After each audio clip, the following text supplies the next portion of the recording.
Netherlands immigration crackdown sparks Hugh era of deportations. Immigration was the most contentious subject area that the Dutch coalition government addressed when they initially published their manifesto in the month of May. Asylum applications will be put on hold, immigration rights will be severely restricted, and more people will be deported, according to their commitment. Following that, on Friday, the Netherlands presented an updated government program, which confirmed that the country intends to opt out of the new migration accord that the EU has created, and instead construct a so-called mini Schengen zone with other countries that share similar values.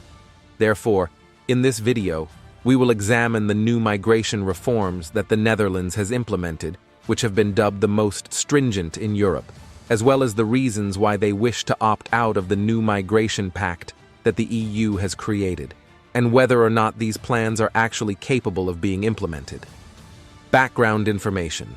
But first, let's begin with some background information. Right-wing parties make up the coalition that governs the Netherlands. These parties are the People's Party, VVD, which is a center-right party, the New Social Contract Party, NSC, which is a populist party, the Agrarian Farmers' Citizen Movement, which is a populist party, and the Freedom Party, PVV, which is typically considered to be on the far right and has some of the most stringent policies regarding immigration and asylum in Europe. Now, immigration was a key topic during the most recent national election, which took place in November. This helped the PVV, which is led by Geert Wilders, come out on top, winning a quarter of the vote share and 37 seats in the House of Representatives, which has a total of 150 seats. For the first time since 2010, this resulted in the VVD, which is a center-right party, losing its position as the largest party in the Netherlands. In any case, the PVV's remarkable performance in the most recent election served as a clear indication of the path that Dutch politics would be taking in the future. This path would involve a more nationalistic agenda and a significant emphasis on revamping the refugee system, to achieve what the current government refers to as the strictest asylum regime ever. Reforms in the Dutch asylum system explanation. To begin, let's take a look at the precise rules that were presented on Friday. There are 6 primary topics that are covered throughout the curriculum, and we will go over each of them in turn. Putting the exemptions clause of the Foreigners Act of 2000 into effect with its provisions. In essence, this will make it possible for the government to establish rules for extenuating circumstances. This means that they will be able to, for instance, revoke asylum permits with much greater ease, broaden the definition of undesirability, so that more people who cause a nuisance could be deported, and legally reject applications in cases where foreigners do not appear for a hearing. For the exemptions clause in Article 111 to become operational, it is necessary to first have a royal decree that has been signed by the king, and then to have a bill that has been approved by the House of Representatives. In the event that it is passed, it would essentially grant the government the authority to execute extraordinary actions without the previous consent of the parliamentary body. Opposition Socialist and Green Left Labour parties have voiced their disapproval of the proposal, describing it as anti-democratic and adding that it is really scandalous. In the meantime, the Minister of Migration and Asylum for the PVV stated that it is both lawful and necessary to declare an asylum crisis. It is proposed that a new Asylum Crisis Act be introduced. This is a temporary measure that would introduce further powers to delay all decisions on asylum claims and deport as many people as possible, including, according to the program, forcing them to leave the country. In addition, the administration has stated that they will implement additional procedures at the border. However, it is not entirely clear what this implies. Choosing to opt out of the new pact that the European Union has established regarding asylum and migration. This agreement was finally finalized in June of this year, after having been negotiated for close to 4 years. The aspect that Wilders and his colleagues are most likely objecting to is the so-called solidarity mechanism, which requires member states to accept asylum applicants from countries that receive a disproportionate number of asylum seekers. When put into effect, this would entail relocating asylum seekers from nations near the border, such as Italy, to states in Central Europe, such as the Netherlands. On the other hand, considering that this would practically undermine the entire initiative, there is virtually no possibility that the EU will agree to this.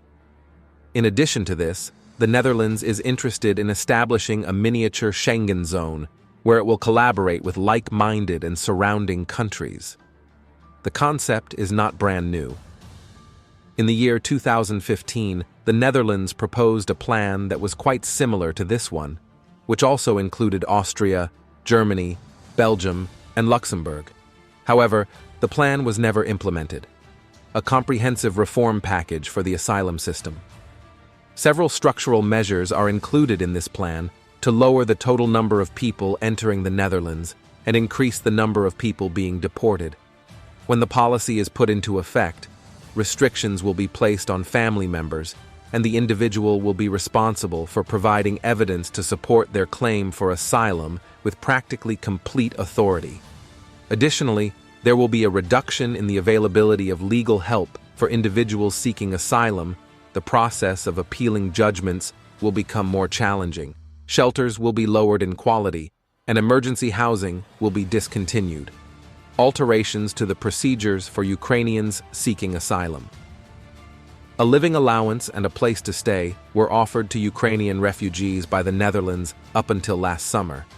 On the other hand, they are currently discontinuing all forms of housing assistance for individuals who have a source of income to enhance their level of financial autonomy. The recently extended temporary protection mechanism of the European Union continues to protect Ukrainian citizens until March 2026. Nevertheless, the standards for support in the Netherlands are notably more stringent, increasing the stringency of the requirements for naturalization. To get Dutch citizenship, naturalized citizens are expected to renounce their previous nationality after attaining Dutch citizenship. The government intends to increase the waiting period for Dutch citizenship from 5 years to 10 years. In addition, the government is increasing the language threshold for citizenship to B1, intermediate level, and it is expressing the desire for migrants to, quote, become productive on the labor market as quickly as possible. Could it be effective? Will the new asylum measures that the Netherlands has implemented genuinely be successful now that we have gone through all of the details? They have made it very obvious that they intend to make it significantly more challenging for asylum seekers and their families to legitimately enter the Netherlands. It is also possible that there will be an increase in the number of deportations, which may result in a large reduction in the number of people entering the nation. Some of the recommendations, on the other hand, appear to be more of an electioneering exercise than real policy measures. Taking the EU's migration accord as an example, opting out of it is not only impossible to implement, but also extremely unlikely to be authorized. When compared to this plan, none of the opt-out clauses that are now in existence in the EU come even close to being equivalent. There is also the possibility that these initiatives will spark problems inside the coalition. Even though the PVV has been a vocal advocate for the asylum program, with Wilders saying that the cabinet should go even further and implement border controls, the other coalition parties have maintained a relatively low profile about the issue. There have been reports that indicate the NSC party, which is on the center-right, may withdraw its support if the Council of State finally advises against the measures. At the end of the day, it is still unclear whether or not this extremely stringent asylum package will provide any positive results. The viability of strict immigration policies will be put to the test in a way that will be interesting for other migration-skeptic parties in Europe. Don't forget to like, subscribe, and comment to stay connected and share your thoughts. Your support keeps the conversation alive.